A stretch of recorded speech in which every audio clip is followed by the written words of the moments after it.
نحمده ونصلي على رسوله الكريم اما بعد فاعوذ بالله من الشيطان الرجيم بسم الله الرحمن الرحيم رب اشرح لي صدري ويسر لي امري واحلل عقدة من لساني يفقهوا قولي۔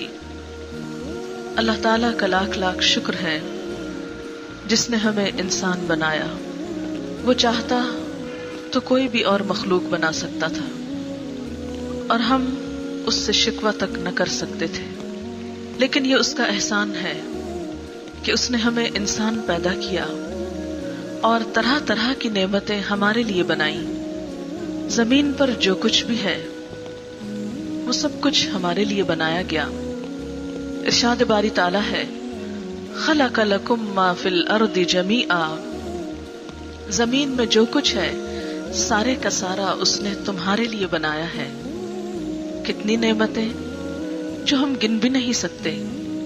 ان تعدوا نعمت اللہ لا تحصوها، اگر تم اللہ کی نعمتوں کو گننا چاہو تو گن نہیں سکتے۔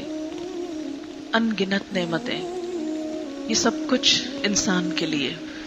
اس زمین پر ہمارے علاوہ اور بھی بہت سی مخلوق ہے۔ جیتی جاگتی مخلوق میں بہت سے حیوانات ہیں۔ اگر صرف انہی کے مقابلے میں خود کو دیکھیں تو شکر کے جذبات سے انسان کا دل اللہ کی محبت سے بھر جائے، لیکن عام طور پر ہم چونکہ غور و فکر نہیں کرتے، اپنی ہی دنیا میں محو اور مصروف ہوتے ہیں اور اپنے ہی کاموں میں لگے رہتے ہیں، اس لیے احساس بھی کم ہی ہوتا ہے۔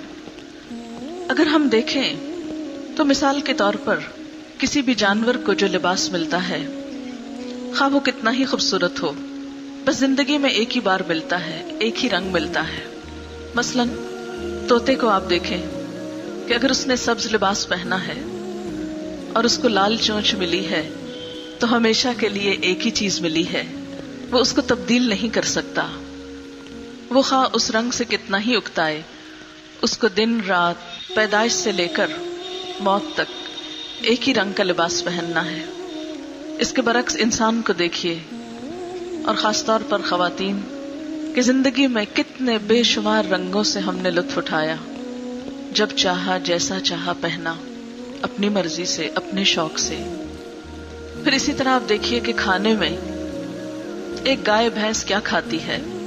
گھاس، چارہ، کیا ذائقہ ہوتا ہے اس کا؟ کچھ بھی تو نہیں۔ لیکن اس کے برعکس ہماری زبان بیک وقت کتنے مختلف ذائقے چکھتی ہے، میٹھا، کھٹا، نمکین، کڑوا، پھر ٹھنڈا، گرم، کس کس چیز سے لطف نہیں اٹھاتے۔ صرف ایک زبان کے اوپر اگر ذائقے کی یہ حس نہ ہوتی تو ہم کتنی ہی چیزوں کا لطف اٹھانے سے رہ جاتے۔ اس کے برعکس جانور اس نعمت سے محروم ہیں۔ پھر اسی طرح سونگھنے کی جو حس دی، اسی طرح دیکھنے کی جو صلاحیت بخشی، اسی طرح بولنے کی جو صلاحیت دی، کتنی انمول ہے یہ صلاحیت کہ اپنی خوشی، غم، دکھ، ہر چیز کا اظہار کر سکتے ہیں۔ تھوڑی دیر کے لیے سوچئے کہ اگر ہمیں خوشی ہو اور ہم ہنس نہ سکیں تو خوشی کا کیا لطف، اگر ہم غمگین ہوں اور رو نہ سکیں تو زندگی کا کیا لطف۔ یہ رونا، یہ ہنسنا، یہ بولنا، یہ سب کچھ اس کی نعمتیں ہیں، لیکن ہم نے ان چیزوں کو نعمت کے طور پر کم ہی لیا ہے۔ جانور بیچارے ہر موقع پر ایک ہی آواز نکال دیتے ہیں۔ چڑیا کو دیکھیے، ایک ہی طرح کی چوں چوں کرتی ہے، کبھی سمجھ میں نہیں آتا، گھنٹوں بھی اس کو دیکھتے سنتے رہیں کہ اب اس نے کس کام کے لیے چوں پکاری ہے، غصے میں ہے یا خوشی میں ہے، سوائے اس کے کہ تھوڑے بہت ری ایکشن سے یا بیہیویئر سے پتا چلتا ہے، لیکن اس کی بولی اور اس کی زبان تو کچھ بھی نہیں بتاتی۔ یہ سب کچھ انسان کے لیے۔ پھر انسان کی شکل و صورت، اللہ تعالیٰ قرآن پاک میں فرماتے ہیں لَقَدْ خَلَقْنَا الْإِنسَانَ فِي أَحْسَنِ تَقْوِيمٍ، ہم نے انسان کو بہترین حالت پر پیدا کیا، سب سے بہترین شکل پر پیدا کیا۔ کبھی ہم نے غور کیا کہ جانوروں کے جسم میں بھی ہڈیاں ہوتی ہیں، ریڑھ کی ہڈی بھی ہوتی ہے، لیکن وہ سیدھے کھڑے نہیں ہو سکتے. ہم انسان سیدھے کھڑے ہو سکتے ہیں. اور پھر اللہ تعالیٰ نے گوشت اور ہڈی کا جو امتزاج بنایا، اگر جسم کو ہڈیوں سے خالی کر دیں تو آپ دیکھیں گے کہ محض گوشت کا ایک ڈھیر جو زمین پر پھسلتا پھرے، نہ چل سکے نہ بھاگ سکے، اور اس کی ساری خوبصورتی اور سارا حسن ختم ہو کر رہ جائے. یہ اللہ ہی کی نعمتیں ہیں جو دن رات ہم استعمال کر رہے ہیں، اور اگر اس میں ذرہ برابر خلل آ جائے تو ہم بسا اوقات انتہائی بے بس ہو کر رہ جاتے ہیں. دماغ کی خرابی کا سبب بسا اوقات صرف ایک سیل کا ڈس آرڈر ہو سکتا ہے.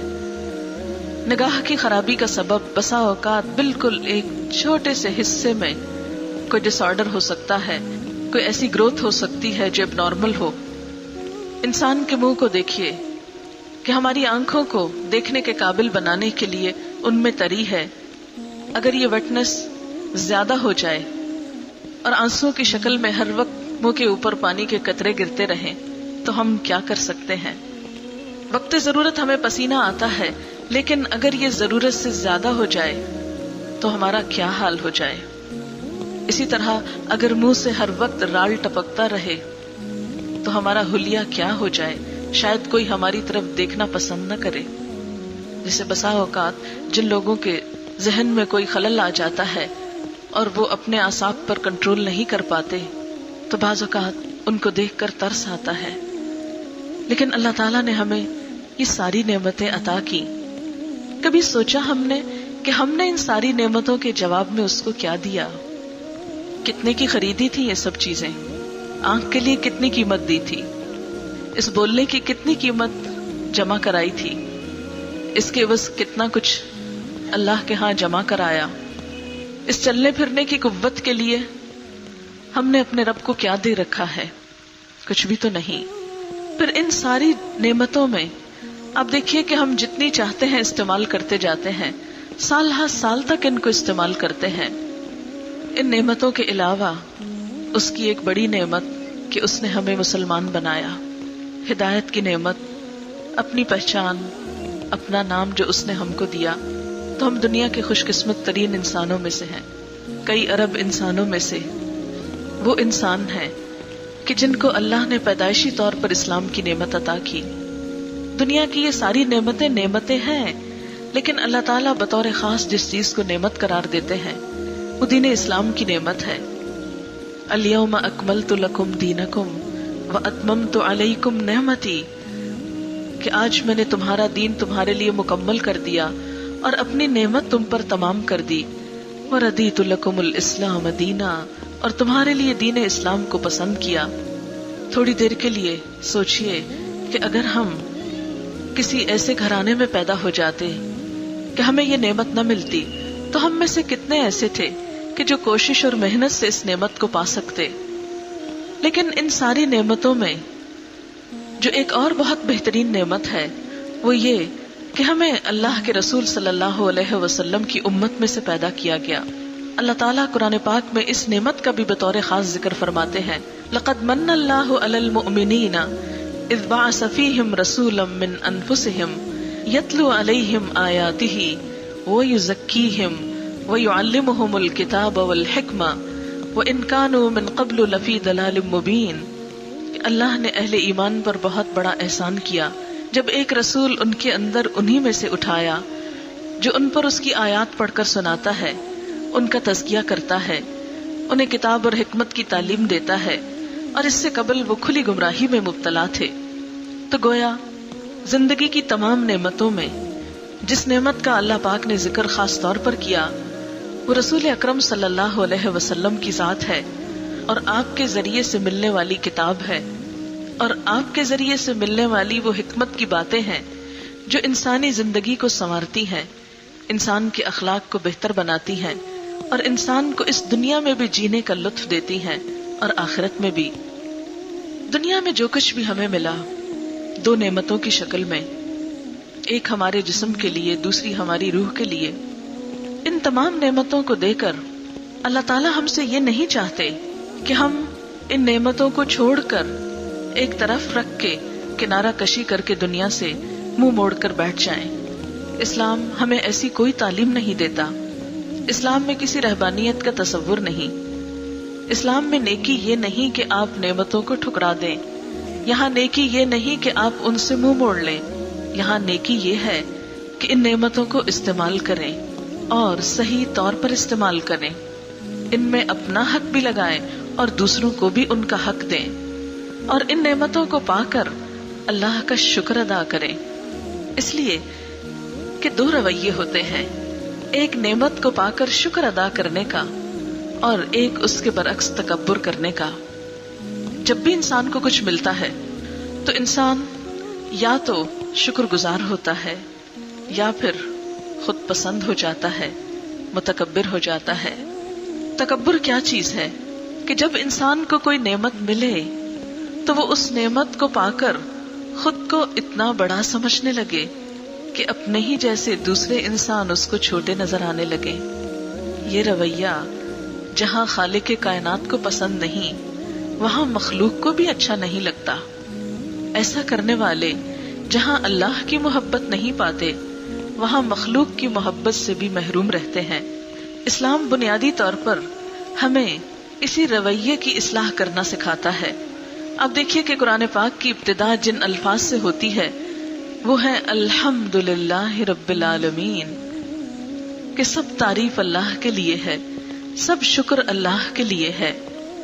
یہ شکر کا ادا کرنا، نعمتوں کو رب کی امانت سمجھنا، رب کا احسان سمجھنا اور ان کو پا کر جواباً رب ہی کے آگے جھکنا، اس کا شکر گزار ہونا، یہ دراصل درست رویہ ہے. اور اس کے مقابلے میں نعمتوں کو پا کر خود کو بڑی چیز سمجھنے لگنا اور ان نعمتوں پر بخل کرنا، ان سے صرف اپنی ذات کو فائدہ دینا اور اس کی مخلوق کو محروم رکھنا، یہ ناشکری کا رویہ ہے جو انسان کو خود بھی نقصان دیتا ہے اور دنیا کے نقصان کے علاوہ آخرت میں بھی اس کے نقصان کا ذریعہ ہے. مثال کے طور پر نعمت کیا ہے؟ نعمتوں میں سب سے بڑی نعمت تو انسان کی صحت، انسان کی صلاحیتیں ہیں. ایک بندہ مومن اس نعمت کو پا کر الحمدللہ کہتا ہے کہ سب شکر اللہ کے لیے جس نے مجھے یہ عطا کیا. نعمتوں میں ایک بڑی نعمت مال ہے. اللہ کا بندہ مال کی نعمت پا کر کبھی بھی فخر اور غرور میں مبتلا نہیں ہوتا. وہ کبھی دوسروں کو حقیر نہیں سمجھتا. اس کے پاس جتنا بھی آتا ہے وہ ہر آنے والی نعمت پر الحمدللہ کہہ کر تکبر کی نفی کرتا ہے. وہ اسے اپنا کمال نہیں سمجھتا. جیسے قارون نے کہا تھا انما اوتیتہ علی علم من عندی، کہ مجھے تو یہ سب کچھ میرے علم کی بنا پر ملا ہے، مجھے یہ میری قابلیت کی وجہ سے ملا ہے، میں اسے ڈیزرو کرتا ہوں. نہیں، بندہ مومن اسے پا کر ہمیشہ سمجھتا ہے یہ میرے رب کا احسان ہے. ھذا من فضل ربی، یہ میرے رب کا فضل ہے اور وہ مجھ کو آزما رہا ہے کہ کیا میں شکر گزار بنتا ہوں یا ناشکری کرتا ہوں. قرآن پاک میں کسی نعمت کا ملنا اور کسی نعمت کا چھننا، یہ دونوں ہی دراصل ایک آزمائش ہیں. اللہ تعالیٰ فرماتے ہیں وَلَنَبْلُوَنَّكُمْ بِشَيْءٍ مِّنَ الْخَوْفِ وَالْجُوعِ، ہم ضرور تمہاری آزمائش کریں گے، خوف کے ساتھ، بھوک کے ساتھ. یعنی آزمائشیں بھی آئیں گی، نعمتوں کا جانا بھی آئے گا اور نعمتوں کا ملنا بھی ہوگا. وَنَبْلُوكُمْ بِالشَّرِّ وَالْخَيْرِ فِتْنَةً، ہم شر اور خیر دونوں ذریعے سے تمہاری آزمائش کر رہے ہیں اور ایسا کریں گے. اس لیے جب نعمت کے جانے پر انسان بے صبرا پن کرتا ہے، ناشکرا پن کرتا ہے، اللہ سے ناراض ہوتا ہے، جلتا ہے، کڑتا ہے، اپنے ہوش و حواس کھو دیتا ہے، تو وہ کسی کا بھی کچھ نقصان نہیں کرتا، سراسر اپنا ہی نقصان کرتا ہے. ہم جب اللہ تعالیٰ کے کسی فیصلے پر راضی نہیں ہوتے، مثلاً اس نے مال دیا پھر لے لیا، اولاد دی پھر لے لی، شوہر دیا پھر لے لیا، کوئی ذہنی صلاحیت دی پھر لے لی، تو کسی بھی چیز کے جانے پر انسان جب اللہ کے فیصلے پہ راضی ہو جاتا ہے تو اسی کو تقدیر پر ایمان لانا کہتے ہیں. اور ایمان کی مٹھاس، ایمان کی ٹھنڈک اسی انسان کو نصیب ہوتی ہے کہ جو رب کے فیصلوں پہ راضی ہو جاتا ہے کہ یا رب تو نے دیا اور تو نے واپس لیا. میں تیرے کسی بھی فیصلے پر ناراض نہیں ہوں. میں ہر حال میں تیرا شکر گزار ہوں. ایسا بندہ نعمت کے جانے پر جب شکر گزار ہوتا ہے تو اللہ تعالیٰ اس امتحان میں اس کو کامیاب کر کے آئندہ کے لیے اور نعمت عطا کرتا ہے. ہم انسان ہیں، ہمارے اندر جذبات ہیں، ہمارے اندر دل ہے، خواہشات ہیں، سب کچھ ہے، اور خوشی اور غم کو انسان محسوس بھی کرتا ہے. اسلام ہم سے چاہتا یہ ہے کہ یہ دونوں چیزیں اعتدال میں ہوں. یہ نہیں کہتا کہ خوشی کے موقع پہ خوش نہ ہونا، ضرور خوش ہونا، لیکن خوشی میں اعتدال ہو، آپے سے باہر نہ ہو، کسی دوسرے کا حق نہ مارا جائے، کسی پہ زیادتی نہ ہو، خود نمائی نہ ہو، تکبر نہ ہو. مثلاً اچھا لباس پہننا. کسی نے حضور صلی اللہ علیہ وسلم سے پوچھا تھا کہ انسان چاہتا ہے کہ اس کا لباس اچھا ہو، اس کا کھانا پینا اچھا ہو، تو کیا یہ تکبر میں آتا ہے؟ تو آپ نے فرمایا کہ یہ تکبر نہیں ہے. ان اللہ جمیل یحب الجمال. اللہ تعالیٰ خوبصورت ہے، خوبصورتی کو پسند کرتا ہے. تکبر تو اس چیز کا نام ہے کہ انسان کو جب کوئی نعمت ملے تو وہ خود کو زیادہ اچھا سمجھے اور لوگوں کو حقیر سمجھے اور حق کا انکار کر دے. جب درست بات اس کے سامنے ہے تو اس کو مانے نہ. اسی طرح یہ کہ غم کے موقع پہ غم کا آنا قدرتی بات ہے، لیکن شدید سے شدید غم کے موقع پر بھی انسان کو یہی بتایا گیا کہ وہ آپے سے باہر نہ ہو. غم تو کرے. حضرت یعقوب علیہ السلام حضرت یوسف علیہ السلام کی جدائی میں کتنے سال روتے رہے. قرآن پاک نے اس غم کا ذکر کیا ہے، وَبِيَضَّتْ عَيْنَاهُ مِنَ الْحُزْنِ، کہ ان کی آنکھیں غم کے مارے سفید ہو گئی تھی، نہیں بینائی جاتی رہی. کیونکہ اولاد چیز ہی ایسی ہے کہ وہ محبتوں میں انسان کی برداشت سے باہر ہے، اور وہ غم کے گھونٹ پیا کرتے تھے. یہ قزیم کی جو کیفیت ہے کہ غم شدید تھا، لیکن اس طرح اس کا اظہار نہیں تھا کہ وہ دوسروں کو متاثر کر دے، اپنی ذمہ داریوں سے انسان کو غافل کر دے. وہ بے حس ہو کے، بے خبر انجان ہو کے پڑا رہے کہ اسے دنیا و مافیہ کی ہوش نہ رہے اور باقی نعمتوں سے بھی وہ محروم ہو جائے. نہیں، غم ہو، اس کے اندر ہو، محسوس کرے، لیکن اللہ سے شکوہ نہیں اور اس کے بندوں کے حقوق میں کوتاہی نہیں. مثلاً یہ نہیں کہ اگر بچہ فوت ہو گیا ہے، غم ہے، اور شوہر کے حق میں کمی کرے انسان، یا دوسرے انسانوں سے ملنا جلنا چھوڑ دے، یا کسی خوشی غم میں شریک نہ ہو. یہ رویہ درست نہیں. اس میں ہمیں ایک بہت مشہور مثال ملتی ہے حضرت ام سلیم کی. ان کے بارے میں آتا ہے کہ ان کا بچہ بیمار تھا، شوہر سفر پر گئے، بیمار چھوڑ کر گئے، واپس جس دن آئے تو بچہ اسی دن فوت ہوا تھا. شوہر آئے اور پوچھتے ہیں کہ بچے کا کیا حال ہے؟ کہتے ہیں پہلے سے بہت بہتر حالت میں ہے، آپ آرام کیجئے. آتے ہیں، نہاتے دھوتے ہیں، کھاتے پیتے ہیں، اور پھر جب آرام کر لیتے ہیں تو بیوی کہتی ہیں کہ اچھا مجھے یہ بتائیے کہ اگر کسی کے پاس کوئی امانت رکھے اور پھر واپس لینے آئے تو کیا کرنا چاہیے؟ شوہر کہتے ہیں خوشی سے واپس دینی چاہیے. کہا واقعی ایسا ہی ہے؟ کہا بالکل ایسا ہی ہے. کہا تمہارا بیٹا جو بیمار تھا وہ تمہارے پاس اللہ کی امانت تھا، اللہ نے اس کو واپس لے لیا. ہمیں اس پر صبر کرنا ہے، شکر کرنا ہے. آپ صلی اللہ علیہ وسلم کو جب اس واقعے کی خبر ملی تو آپ نے ان کو دعا دی، کہا کہ اللہ تعالیٰ تمہارے اس ملاپ میں برکت ڈالے. اور کہتے ہیں کہ اس کے بعد ان کو جو اولاد نصیب ہوئی اس سے آگے جو پھلے پھولے، شاید حضرت انس اس کے بعد پیدا ہوئے، اور حضرت انس سب سے آخری صحابی ہیں جو دنیا میں فوت ہوئے. اور ان کی زندگی میں وہ کہتے ہیں کہ میں نے 120 پوتے نواسے اور اپنی اولاد میں سے دیکھے. یہ ایک عورت کے صبر، ایک غم کے موقع پر ایک خوبصورت رویے کا صلہ تھا. یعنی غم ہے، دکھ ہے، لیکن ایسا غم اور دکھ نہیں کہ جس سے لوگوں کی زندگی جہنم بنا دی جائے. ہماری مشکل یہ ہے کہ جب غم آتا ہے تو ہم اس کو ایسے طریقے سے مناتے ہیں کہ ہم سارے کام چھوڑ کے بیٹھ جاتے ہیں. ہمارے ہاں کوئی مرگ ہو جائے 40 دن سب کام چھوڑ کے بیٹھ، دفتروں سے چھٹیاں ہو رہی، کاروبار بند پڑے ہیں، بچے رل رہے ہیں، ان کے امتحان ہیں تو ہوتے رہے. ایک شخص گیا ہے، پورا کاروبار زندگی ٹھپ ہو کے رہ گیا. اور اگر ایسا نہیں کرو تو کہتے ہیں ان کو تو کوئی غم ہی نہیں. یہ درست رویہ نہیں ہے. اسلام کیا کہتا ہے؟ غم مناؤ، 3 دن مناؤ، اس کے بعد اٹھو، سب کام پہ جاؤ، روٹین میں آؤ، نارمل لائف میں آؤ. ٹھیک ہے غم ہے، دل میں رکھو، کام پہ فرق نہ پڑے. آج میں سمجھتی ہوں کہ ہماری قوم کے زوال اور ترقی نہ کرنے کی جو بنیادی وجہ ہے اس میں ہماری خوشیوں کے موقعوں کا طویل ہو جانا. شادی آتی ہے، مہینہ سارے کام کاج متاثر ہو جاتے ہیں. گھر کا چین آرام، روٹین، نمازیں، ساری زندگی ہر چیز ڈسٹرب ہو کے رہ جاتی ہے. غم آتا ہے، ہر چیز زندگی کی اوپر سے نیچے، نیچے سے اوپر ہو جاتی ہے.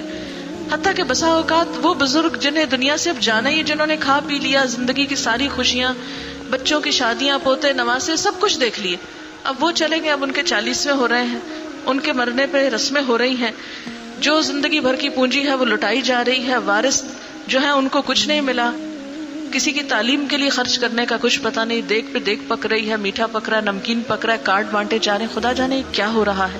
تو ہمارے معاشرے میں جتنا خوشی کے موقع پہ اسراف اور غم کے موقع پر اس کو طول دے کر بیکاری اور بے عملی ہے، یہ ہماری زندگی میں کوئی کام کرنے کو نہیں چھوڑتی. اچھا، باہر میں نے دیکھا کہ اپنے ہی لوگوں میں بعض اوقات لوگ کسی ڈیتھ کی اطلاع تک نہیں دیتے کیونکہ سب کام کرتے ہیں. بہت قریب سے میں کسی کو جانتی ہوں کہ ان کی والدہ کا انتقال ہو گیا اور انہوں نے وہاں کسی کو نہیں بتایا. بہت دن بعد کہیں اور سے پتا چلا. جب ان سے پوچھا گیا تو انہوں نے کہا کہ پھر لوگ بہت دن تک آتے رہتے اور میں جاب کرتی ہوں، مجھے چھٹی نہیں مل سکتی تھی، میں نے بتایا ہی نہیں کسی کو. یہ ایک اور ایکسٹریم رویہ. اگر ہمارا معاشرہ سلجھا سنبھلا ہوتا تو ایٹ لیسٹ ہم تعزیت بھی کریں، کسی کا غم بھی بانٹے، کسی کے لیے دعا بھی کریں، کسی کے ساتھ شریک بھی ہوں. تو اس فکر سے اور اس خوف سے کہ دوسرے میرا وقت ضائع کریں گے، ایسا کیوں ہوتا ہے؟ ہمیں انہی دو چیزوں سے روکا جا رہا ہے. شکر اور صبر زندگی کے دو ستون ہیں. زندگی میں اعتدال کے ساتھ قائم رہنے کے لیے دو لازمی ہتھیار ہیں جو انسان کو بیلنس رکھتے ہیں، اعتدال میں رکھتے ہیں، اور اعتدال میں رہتے ہوئے ہی اس زندگی سے بھرپور فائدہ اٹھایا جا سکتا. آپ دیکھیے کہ اس زندگی کا ایک ایک لمحہ قیمتی ہے، کیونکہ ہر لمحہ جو جاتا ہے واپس نہیں آئے گا. جو جوانی چلی جاتی ہے پلٹ کے نہیں آتی، جو صحت جاتی ہے پلٹ کے نہیں آتی. یہ ہمیں دی گئی ہے کچھ کرنے کے لیے اور کمائی کر کے کل اس کا فائدہ اٹھانا ہے، اور جب فائدہ اٹھانے کا وقت آئے گا پھر پلٹ نہیں سکیں گے. لیکن آج ہمیں اس وقت کی قدر نہیں. ہم جن بڑے بڑے بزرگان دین کی بات کرتے ہیں وہ بھی انسانوں میں سے تھے، وہ کوئی اور مخلوق نہیں تھے. ان کو بھی ہمارے ہی جیسا جسم ملا، ہماری ہی جیسی قوتیں ملی، صلاحیتیں ملی، دنیا کی نعمتیں ملی، لیکن ان کا رویہ مختلف تھا ہمارے رویے سے، اور اسی مختلف رویے نے ان کو عزت اور بلندی عطا کی. عبد القادر جیلانی کا ایک مشہور واقعہ آپ نے سن رکھا ہوگا. بہت اللہ والے تھے، بہت عبادت گزار، بہت نیک اور بہت اس کے بندوں کا خیال رکھنے والے. اللہ تعالیٰ نے انہیں دنیا کی بے شمار نعمتوں سے نواز رکھا تھا. تاجر تھے، ان کے بڑے بڑے بحری جہاز تجارت کا سامان لے کر ایک ملک سے دوسرے ملک جاتے. تجارت کے ساتھ ساتھ وہ لوگوں کی اصلاح اور تبلیغ کا کام بھی کرتے. ان کی مجلسیں ہوتی، محفلیں ہوتی، لوگ آتے، فیض یاب ہوتے.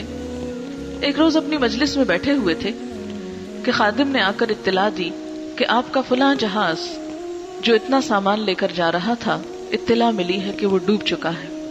انہوں نے اس خبر کے سننے پر نہ اپنی مجلس کو ختم کیا اور نہ ہی کوئی آنسو بہائے اور نہ ہی کوئی واویلا کیا، بس صرف اتنا کہا الحمدللہ، اور اس کے بعد اپنی گفتگو شروع کر دی جو پہلے سے کر رہے تھے. جہاں سے روکا تھا وہیں سے آگے چل پڑے. دوسرے دن اسی قسم کی پھر مجلس تھی کہ اسی خادم نے دوبارہ آ کر کہا کہ حضرت وہ کل والی اطلاع غلط تھی، اور جس جہاز کے غرق ہونے کی خبر تھی وہ جھوٹی تھی.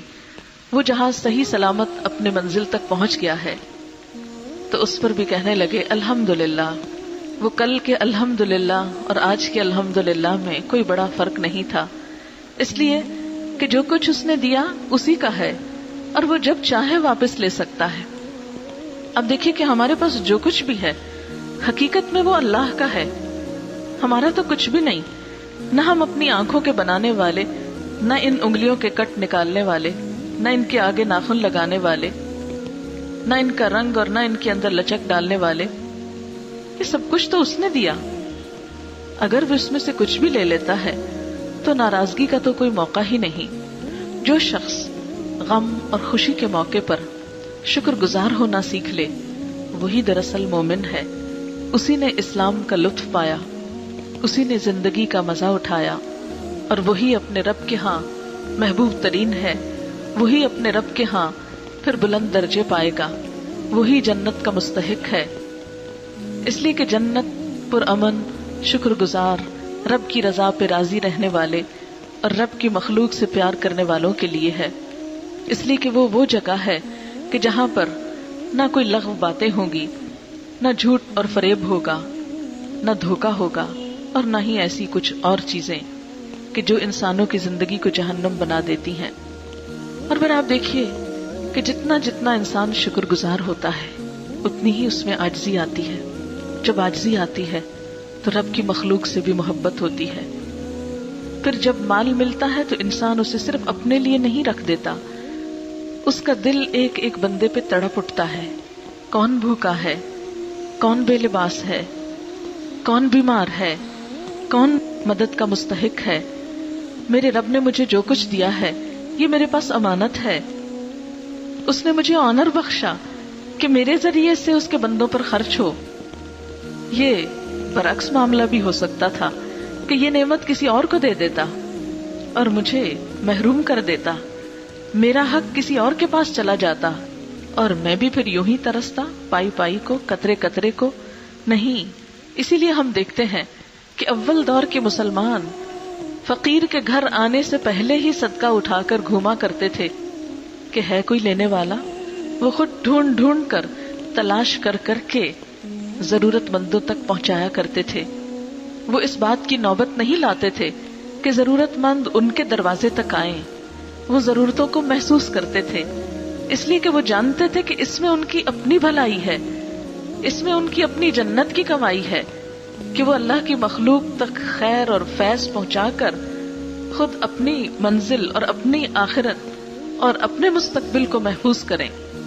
لیکن جب انسان شکر گزار نہیں ہوتا اور اس کے برعکس متکبر ہوتا ہے تو پھر اس کا رویہ کیا ہوتا ہے کہ جب اس کو ملتا ہے تو وہ اپنے جیسا کسی کو نہیں سمجھتا. وہ شیخی بگارتا ہے، وہ ڈینگے مارتا ہے، وہ پھر صرف ان جگہوں پہ مال خرچ کرتا ہے جہاں سے اس کو تعریف ملے، جہاں سے اس کی شہرت ہو، جہاں اس کی شان میں اضافہ ہو.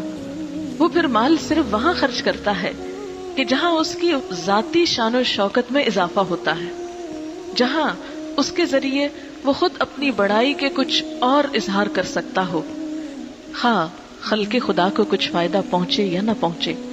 اور یہی رویہ ہے جو دراصل انسان کو نقصان دیتا ہے اور انسان کو دنیا میں بھی ایک غیر اعتدالی زندگی کی طرف لے جاتا ہے. ایسا انسان جو دوسروں کو خوشی نہ دے خود کبھی بھی خوشی نہیں پا سکتا.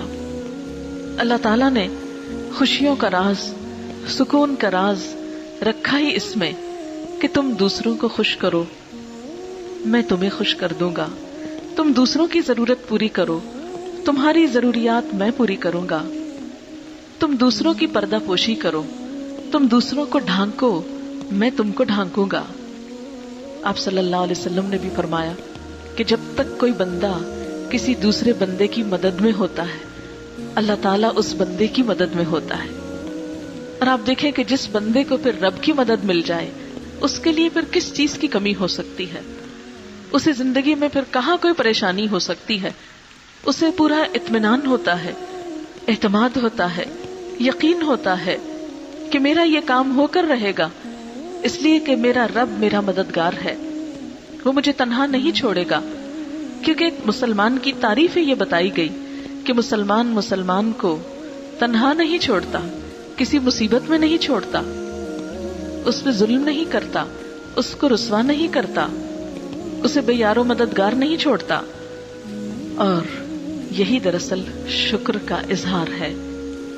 شکر گزاری صرف زبان سے نہیں ہوا کرتی، شکر گزاری دل سے شروع ہوتی ہے، پھر رویوں میں آتی ہے، انداز سے جھلکتی ہے، انسان کے اعمال سے جھلکتی ہے.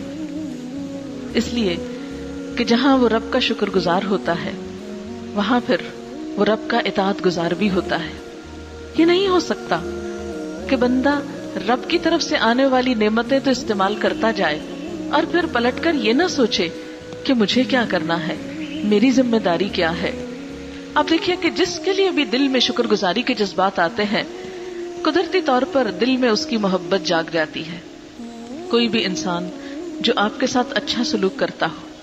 اور انسان تو کیا، انسان کے ساتھ جانوروں کو بھی آپ نے دیکھا ہوگا کہ بعض انسان جب جانوروں کو پالتے ہیں، ان سے محبت کرتے ہیں، تو وہ ان کے کتنے وفادار ہو جاتے ہیں. کتے جیسی چیز کوئی دیکھ لیجیے جسے دور سے دیکھ کے ڈر لگتا ہے، کم ہی لوگ ہوں گے جو کتے کو دیکھ کر ادھر ادھر بھاگنے یا چھپنے کی فکر میں نہ ہو کہ ہم کو نہ پڑ جائے. لیکن کتے جیسی ظالم چیز بھی کہ جو ہر راہ گزر پر بھونکے، جب اس کو محبت ملتی ہے، جب اس کو توجہ ملتی ہے، تو وہ اپنے مالک کا وفادار ہو جاتا ہے. اور اتنی وفاداری کہ جتنی شاید کوئی انسان بھی انسان کے ساتھ نہ کرے. اسی طرح بعض سانپ پالنے والوں کو بھی آپ نے دیکھا ہوگا کہ کس طرح وہ مالک کے اشاروں پہ ناچتے ہیں. اسی طرح بہت سی اور مخلوق. تو جس مخلوق کو بھی آپ پیار دیں، محبت دیں، کیئر دیں، تو پھر ہو نہیں سکتا کہ وہ آپ کی نہ ہو جائے. بالکل اسی طرح جب انسان کسی انسان کے ساتھ محبت کا برتاؤ کرتا ہے، خلوص کا برتاؤ کرتا ہے، تو ہو نہیں سکتا کہ پھر آپ اس کا دل نہ جیت سکیں. اور پھر جب انسان کا یہی معاملہ اس کے رب کے ساتھ ہوتا ہے کہ جو ہی بندے کو نعمت ملی، اس کے دل میں رب کی محبت جاگی، اس نے شکر ادا کیا، تو پھر ہو نہیں سکتا کہ انسان کا دل رب کی یاد سے خالی رہے. اس کا لازمی نتیجہ یہ ہوتا ہے کہ انسان اپنی زبان سے اس کا اظہار کرتا ہے. تو شکر کا لازمی نتیجہ پھر ذکر ہوتا ہے. اور ذکر میں جس طرح انسان اس انسان کو یاد کرتا ہے جس سے انسان کو خوشی ملتی ہے. اگر آپ اپنا جائزہ لیں کہ آپ سب سے زیادہ کس کو یاد کرتے ہیں، عموماً اسی کو کہ جس کے خیال سے بھی آپ کو خوشی ہو، تبھی آپ اس کو یاد کرتے ہیں. آپ کس سے ملنا پسند کرتے ہیں کہ جس سے مل کر آپ کو خوشی ہوتی ہو، لیکن کس کے پاس جانا نہیں چاہتے کہ جس کے پاس جا کر آپ کی خوشی کے بجائے پریشانی میں اضافہ ہو. تو بالکل اسی طرح ایک بندے کی اللہ تعالیٰ سے شکر گزاری کا پہلا رویہ کیا ہوتا ہے کہ اللہ کی محبت دل محسوس کرنے لگتا ہے. پھر انسان تنہائی میں بھی اپنے رب کو یاد کرنے لگتا ہے. ایمان کی پہچان یہ ہے کہ انسان تنہائی میں اپنے رب کو یاد کرے. ایک روایت میں آتا ہے کہ تم 3 جگہوں پر اپنے دل کا جائزہ لیا کرو اور دیکھو کہ دل کی کیا حالت ہے. اور اگر ان 3 مواقع پر تم اپنے رب کو یاد نہ کرو تو پھر جان لو کہ تمہارے سینے میں دل نہیں پتھر ہے. ان میں سے ایک موقع ذکر کی مجلسوں میں، دوسرا قرآن پڑھتے وقت، اور تیسرا تنہائی کے اوقات میں.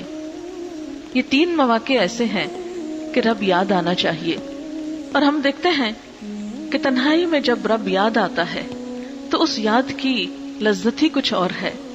اللہ سبحانہ و تعالی نے ان آنکھوں کے لیے جہنم کی آگ کو حرام کر دیا کہ جو تنہائی میں اپنے رب کو یاد کر کے بہہ پڑے. یعنی انسان تنہائی میں اپنے رب کا ذکر کرے، رب کا خیال آئے، اس کی نعمتوں کا احساس جاگے، اور پھر انسان کی آنکھوں سے آنسو بہہ پڑے. ہم سب اپنے بارے میں سوچیں کہ زندگی میں کتنے مرحلے ایسے آئے، کتنے موقع ایسے آئے. کیا ہفتے میں 1 دن، کیا روز 1 بار، کیا مہینے میں 1 بار، کیا سال میں 1 بار، یا زندگی میں 1 بار؟ کتنی بار ایسا ہوا کہ آپ تنہا چلے جا رہے تھے کہ رب کی نعمتوں کے احساس سے آپ کا دل بھر اٹھا اور بھرا ہوا دل آنکھوں کی راہ بہ اٹھا.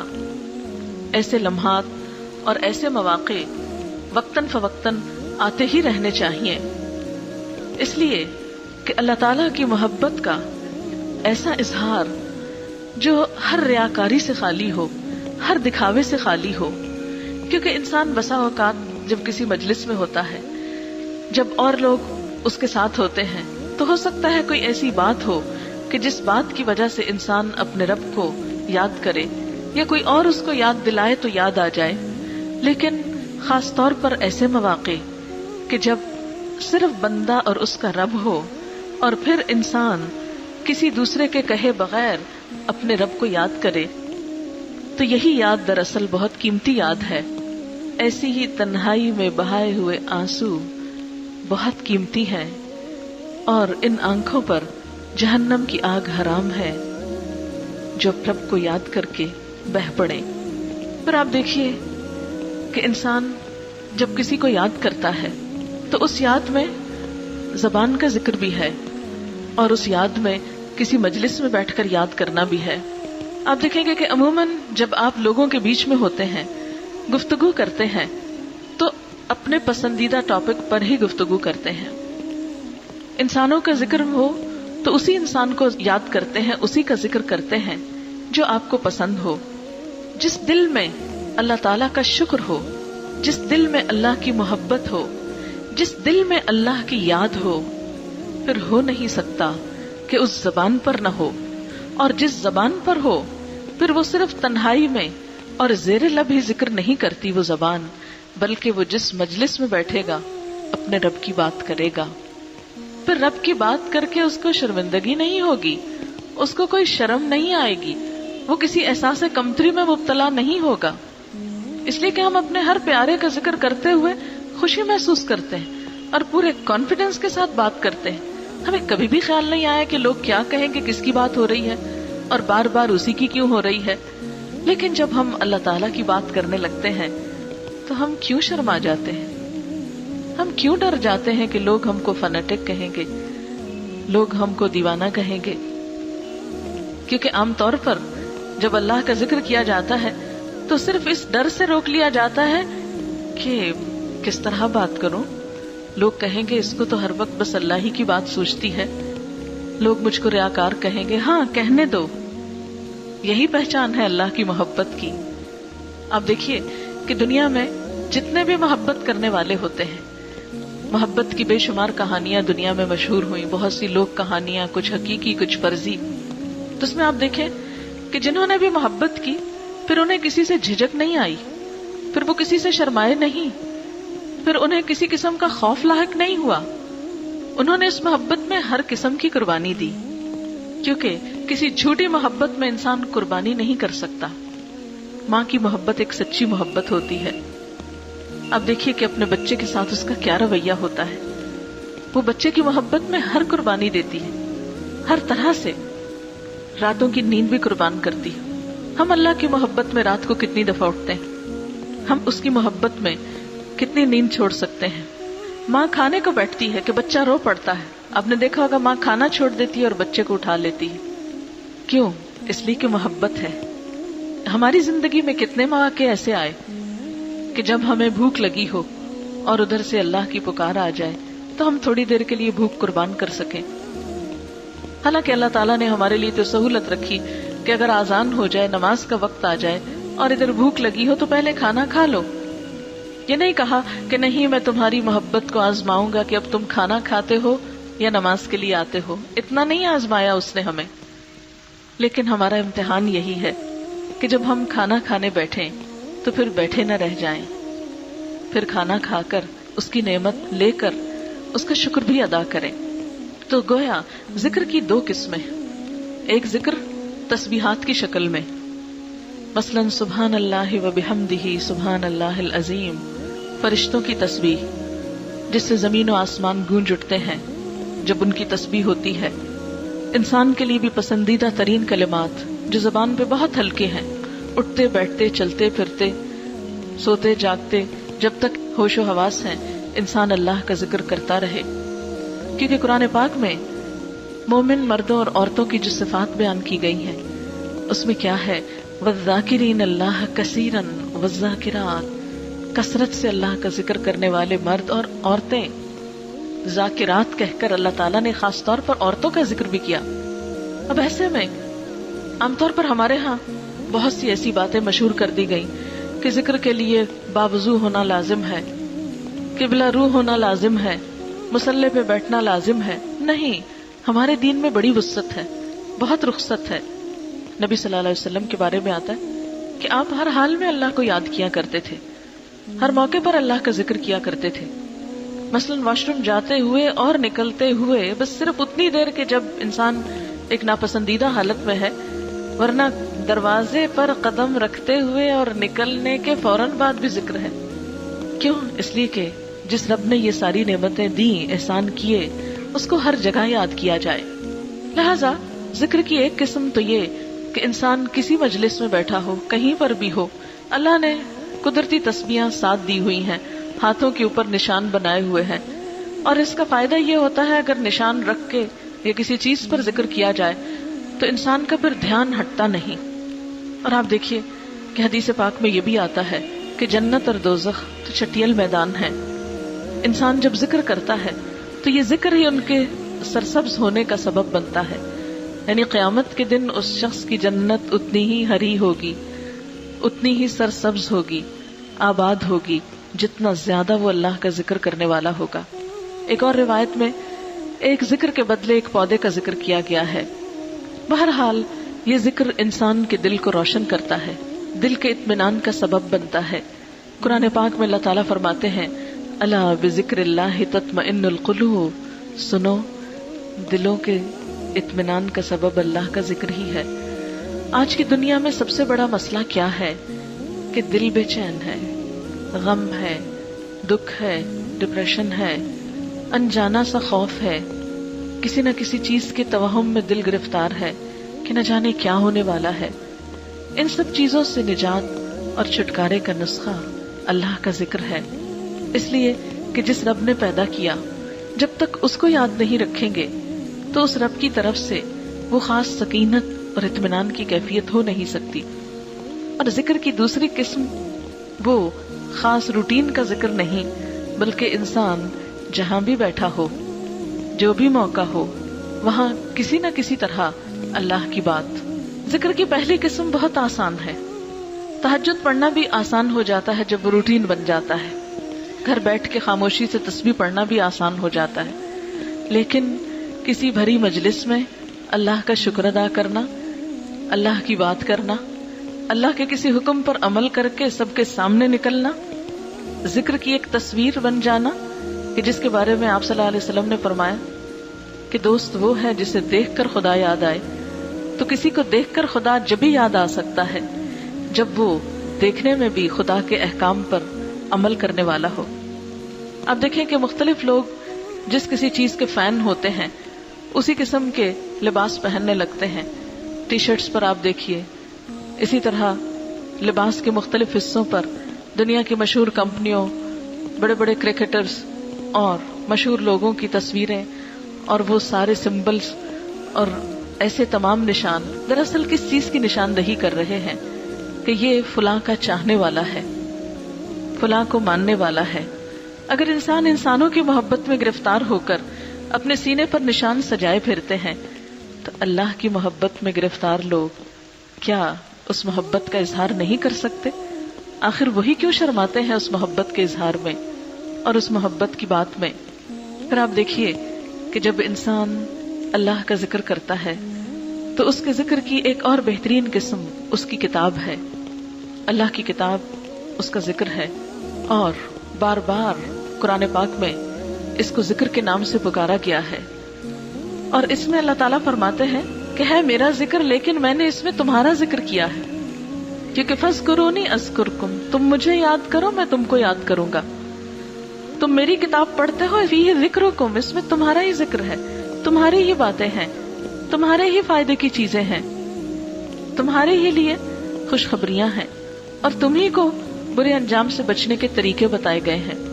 اس لیے قرآن پاک جیسا ذکر جس میں شفا بھی ہے، رحمت بھی ہے، سکون اور اطمینان بھی ہے، رہنمائی بھی ہے، جب انسان اس سے تعلق جوڑتا ہے تو یوں لگتا ہے جیسے کوئی مہربان ہستی ہر روز ہم سے کلام کرتی ہو اور ہمیں زندگی کے مسائل کی گتھیاں سلجھانے میں مدد دیتی ہو. دنیا کا انمول ذکر جس جیسی کوئی چیز ہے ہی نہیں. اللہ کا کلام، اللہ کی بات، ہم اللہ تعالیٰ کو چھو نہیں سکتے، اس کو دیکھ نہیں سکتے، لیکن اس کے الفاظ کو جب چھوتے ہیں، ان کو جب پڑھتے ہیں، ان کو جب دیکھتے ہیں تو دل کا حال ہی بدل جاتا ہے، براہ راست دل پہ اثر انداز ہوتا ہے. ذکر کی ایک اور قسم نماز. اللہ تعالیٰ فرماتے ہیں اقیم الصلاۃ لذکری، نماز میری یاد کے لیے قائم کرو. ایک ذکر تو ہم اپنی مرضی سے کرتے ہیں جب دل چاہتا ہے، اور ایک ذکر اس کے بلانے پہ کرتے ہیں. بالکل ایسے ہی ایک کھانا ہم گھر میں اپنی مرضی کا کھاتے ہیں اور ایک کسی کی دعوت میں جا کر کھاتے ہیں. کسی کی دعوت قبول نہ کی جائے تو آپ دیکھیے کہ وہ ناراض ہوتا ہے. آپ خود کو ہی دیکھیے کہ آپ اگر کسی کو بلاتے ہیں اور کوئی نہیں آتا تو آپ کو کیسا لگتا ہے. ایک دفعہ بلائیں, 2 دفعہ بلائیں, کئی دفعہ بلائیں, دن میں 5 دفعہ بلائیں, اور کوئی ایک دفعہ آئے اور کوئی ایک دفعہ بھی نہ آئے, تو اللہ تعالیٰ کو یہ بات کس قدر ناراض کرنے والی ہے. اس کو ناراض کرنے والی چیز کہ وہ دن میں 5 دفعہ اپنے ذکر کی دعوت دیتا ہے. مثلاً نماز میں ہم کیا کرتے ہیں؟ ہاتھ منہ دھوتے ہیں, تیار ہوتے ہیں, پھر ہاتھ باندھ کے کھڑے ہو جاتے ہیں, پھر اس سے گفتگو کرتے ہیں. کھانے کی دعوت پر بھی تو ایسا ہی کرتے ہیں نا, ہاتھ منہ دھوتے ہیں, کسی کے ہاں جانا ہو تو لباس بھی پہنتے ہیں, تیار ہوتے ہیں, اور پھر گفتگو کرتے ہیں. اور پھر آپ دیکھیے کہ کھانا تو ایک بہانہ ہوتا ہے, اصل چیز کیا ہے؟ گفتگو. بالکل اسی طرح نماز ایک روحانی غذا بھی ہے, وہ تو ایک بہانہ ہے, اصل میں یہ اللہ سے گفتگو ہے, اللہ کے آگے اپنے دکھ رکھنا ہے. وہ سارے گلے شکوے جو ہم لوگوں سے کرتے رہتے ہیں, وہ اللہ تعالیٰ کے ساتھ بات کر کے وہ سارے غم بھول جاتے ہیں. جسمانی پاکیزگی بھی ہے, اور روح کے اوپر پڑنے والی آلودگی اور روح کے اوپر پڑنے والے بوجھ, ان کو اتارنے کا ذریعہ بھی ہے. لہذا کامیاب ہے وہ انسان جو یہ 2 لفظ جان لے, شکر اور ذکر, کہ اس کی طرف سے جو کچھ ملا اس پر شکر گزار ہو, تکبر نہ کرے, اس کے بندوں کے لیے ہر خیر کو عام کرنے والا ہو, خواہ وہ مال ہو خواہ وہ اچھی بات ہو, کیونکہ الکلمۃ الطیبۃ صدقہ, اچھی بات بھی صدقہ ہے. اچھے مشورے سے, عیادت سے, سلام کا جواب دے کر, چھینک کا جواب دے کر, کسی کی مدد کر کے, کسی کو راہ دکھا کے, کسی کو اونچا بول کر سنوا کے, کسی کی انگلی تھام کے, کسی بھی طرح چھوٹی چھوٹی خوشیاں دے کر انسان دراصل خود خوشیاں سمیٹتا ہے, اور یہ تکبر کی نفی کرتا ہے. اور اگر کوئی شخص ان سب چیزوں کو پا کر اتنی گردن اکڑائے کہ نیچے کچھ نظر نہ آئے, تو یہ ایک شیطانی رویہ ہے, کیونکہ شیطان نے بھی سب سے پہلے یہی کام کیا تھا, یہی کہا تھا انا خیر منہ, میں اس سے بہتر ہوں. تو خود کو بہتر سمجھنے والے کبھی خدا کی نگاہ میں بہتر نہیں ہوتے, اور نہ اس کی مخلوق کی نگاہ میں.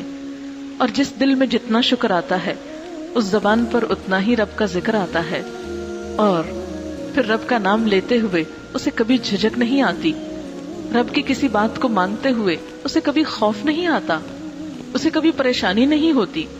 وہ رب کی بات مان کر بھی اتنا ہی کانفیڈنٹ ہوتا ہے جتنا لوگ رب کی نافرمانی کر کے ہوتے ہیں, رب کو ناراض کر کے ہوتے ہیں, رب کو چیلنج کر کے جتنا کانفیڈنٹ فیل کرتے ہیں. بندہ مومن اللہ کی اطاعت میں اتنا ہی اطمینان اور سکون اور کانفیڈنس محسوس کرتا ہے. یہی چیز انسان کے لیے دنیا اور آخرت کی خوشیوں, سعادتوں, رحمتوں اور برکتوں کا ذریعہ بنتی ہے. اللہ تعالیٰ سے دعا ہے کہ وہ ہمیں شکر گزار دل اور ذکر کرنے والی زبان اور اطاعت کرنے والا انسان بنائے, اور وہ نعمتیں عطا کرے کہ جس سے ہم دنیا و آخرت میں کامیاب ہو سکیں, اور ان اعمال کی توفیق دے جس سے وہ راضی ہو جائے. وآخر دعوانا ان الحمد للہ رب العالمین. دعا کر لیتے ہیں. سبحان اللہ والحمد للہ ولا الہ الا اللہ واللہ اکبر ولا حول ولا قوة الا باللہ العلی العظیم. اللہم صل علی محمد وعلی آل محمد کما صلیت علی ابراہیم وعلی آل ابراہیم انک حمید مجید. اللہم بارک علی محمد وعلی آل محمد کما بارکت علی ابراہیم وعلی آل ابراہیم انک حمید مجید. ربنا آتنا فی الدنیا حسنۃ وفی الآخرۃ حسنۃ وقنا عذاب النار. ربنا لا تزغ قلوبنا بعد إذ هديتنا وهب لنا من لدنك رحمة إنك أنت الوهاب. ربنا هب لنا من أزواجنا وذرياتنا قرة أعين واجعلنا للمتقين إماما. يا حي يا قيوم برحمتك نستغيث. اللهم إنا نعوذ بك من زوال نعمتك وتحول عافيتك وفجاءة نقمتك وجميع سخطك. اللهم طهر قلوبنا من النفاق وأعمالنا من الرياء وألسنتنا من الكذب وأعيننا من الخيانة فإنك تعلم خائنة الأعين وما تخفي الصدور لا حول ولا قوة إلا بالله لا إله إلا أنت سبحانك إني كنت من الظالمين اللهم إنا نسألك العافية في الدنيا والآخرة اللهم إنا نسألك العفو والعافية في ديننا ودنيانا وأهلنا ومالنا اللهم استر عوراتنا وآمن روعاتنا اللهم احفظنا من بين أيدينا ومن خلفنا وعن أيماننا وعن شمائلنا ونعوذ بعظمتك أن نغتال من تحتنا. یا اللہ پاک، جو بات بھی ہم نے کی ہے اپنی رحمت سے اسے قبول فرما. جو بات تجھے پسند آئی ہو ہمیں اس پہ عمل کی توفیق دے، اور اگر کوئی بات آپ کی پسند کے خلاف ہوئی ہو تو ہم سب سے درگزر فرما، ہمیں اس سے دور کر دے اور ہمیں ان چیزوں کی توفیق دے جن سے تو راضی ہو جائے. اللہم وفقنا لما تحب و ترضا. اللہ تو ہمیں ان چیزوں کی توفیق دے جو تجھ کو پسند آ جائیں اور جن سے تو راضی ہو جائے. یا اللہ تو ہم سب کو اپنی محبت عطا فرما، اپنا قرب نصیب فرما، ہمارے دل کو شکر گزار بنا دے، ہماری زبان کو ذکر کرنے والا بنا دے. یا رب العالمین، جنہوں نے اس مجلس کا اہتمام کیا ہے انہیں اس کی بہترین جزا عطا فرما. اس مجلس کو ان کے لیے صدقہ جاریہ بنا. جتنے لوگ حاضر ہوئے ہیں ان کا آنا قبول فرما، انہیں اس کی بہترین جزا عطا فرما. یا رب العالمین، تمام بیماروں کو صحت کاملہ عطا فرما، سب دکھی لوگوں کے دکھ دور فرما. یا اللہ، ہمیں اپنی رحمتوں سے ڈھانپ لے، ہمارے گناہوں سے درگزر فرما، تو ہم پر رحمت کی بارش برسا. یا اللہ، تمام انسانوں کو، حیوانوں کو، پرندوں کو سیراب کر دے. یا اللہ، ہر چیز تیرے اختیار میں ہے. یا اللہ، ہر چیز کا مالک تو ہے، تو ہم سب گناہگاروں پر اپنی رحمت نازل فرما. یا رب العالمین، تو ہمیں آنے والے وقت کی تکلیف سے محفوظ رکھنا. یا اللہ، تو ہمارے گناہوں کا نہ دیکھ، اپنی رحمت کو دیکھ. یا اللہ، تو ہم پر اپنی رحمت کی بارش برسا. یا اللہ، تو ہماری فریادوں کو سن لے.